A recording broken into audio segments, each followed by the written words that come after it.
I'm Ashley, and this is Carla, who can't get it together. And I'm Carla with New Pointe Realty. So this week is a pretty fun topic, but it's a really important topic as well. Yeah. So we're actually talking about buying and selling etiquette because it's probably better to talk about this before you get into the situation than when you're already there, because home buying is nerve-wracking. So Yes. here's sort of just, you want to talk about sellers and I'll talk about buyers? Let's do that. Okay. So seller etiquette. You can't even say it. Seller etiquette.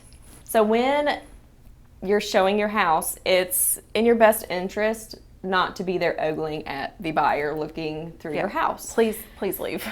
Yes, and take your pets with you. So again, there's nothing more uncomfortable or distracting for a buyer that you're probably not familiar with, having a stranger staring at them the whole time while they're walking through the house.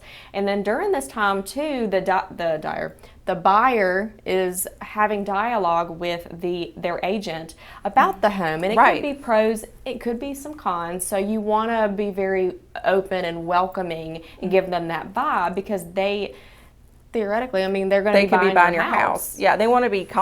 They need to be comfortable. Exactly. Right. So yeah, that's super important. And then another thing is too, if you have valuables in your house, you know, even though real estate agents, they do carry their own insurance policies, you know, if you don't want to lose your grandmother's pearl necklace or and things just happen, unfortunately. So with anything like that, don't leave it in plain sight. Hide it away or take it with you. Absolutely. So for buyers, it's a lot of the same stuff. I mean, in general, for both, it's just like be decent. Yeah. Which shouldn't be hard, but sometimes. So when you're a buyer, there are a few things that I've definitely seen. Don't vape in people's houses. Come on, guys. Yep. So I've definitely seen that. So don't vape in people's houses, and also be mindful that that is a home that you are looking at, but it is a home that belongs to someone else. So don't go through their drawers. Right. So kind of what I tell folks is, like, if it's a cabinet, like a kitchen cabinet or bathroom cabinet, you're welcome to open that and look. Yeah. But if it's furniture, like dressers, things like that, you don't open those. That's kind of a good rule to follow. And then also, as a buyer, keep in mind that you need to follow the time that you set. Yes. So if you say you're going to be there from 3 to 4, you need to be there from 3 to 4. And if you can't be, you need to let your buyer's agent know. Yeah, let your buyer's agent know so that they can let the listing agent and seller know that you're not going to make it at that time frame, because someone's taking the time to make their home available. Exactly. To you. That probably means deep cleaning, especially if they have kids and pets and they're trying to arrange all of that. Right. To basically provide you the time that you requested. And, you know, that's a lot for a seller to have to do as well. Right. So I think something else that, you know, it's definitely not mandatory, but it's certainly like an etiquette thing, is provide feedback. Yes. That's going to fall somewhat on the buyer's agent, but as a buyer, it's really important to talk to the agent that you have about, you know, what you like, what you don't like. Constructively. Because that feedback gets back to the seller, and it's really important to them when they go to sell their house. And again, I think it's just about being decent and collaborative in the process.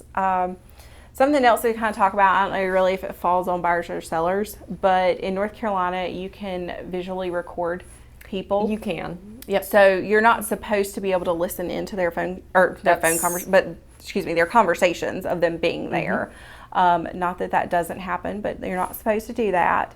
So just be mindful, like when you're walking around people's homes with all the different apps and things like that, people can probably see you. So don't. And so first impression, if a buyer walks in and says, "Man, this kitchen is ugly," or whatnot, that is your opinion. But if that ends up being recorded and the seller hears that, and then you want to try to buy that house, that first impression is not a positive it puts you at a disadvantage. Yeah, it certainly could disadvantage. Yeah. And then you also, because of those, you don't want to talk about purchase price inside the home. And this is something kind of new. Like this is a new thing. Because of technology. So like you probably don't want to go over a lot of the ins and outs of the details of your contract inside the home. No. You probably want to step out, or your finances. But I would say that's probably just general good advice when it comes to writing a contract. But when it comes to showing, like, wipe your feet. Yeah. Don't go through people's stuff. Don't bring your pets in. I had somebody bring their dog into a house. Ooh. And not a service animal, because that is totally different. Yeah, that's different. But just just best friend dog. Their best friend dog that peed in the carpet as soon as we walked in the door. Oh my I was gosh. mortified. But and I was also a young agent and wasn't brave enough to say, you can't bring your dog in here. But so there's a lot of things that we see. People are weird.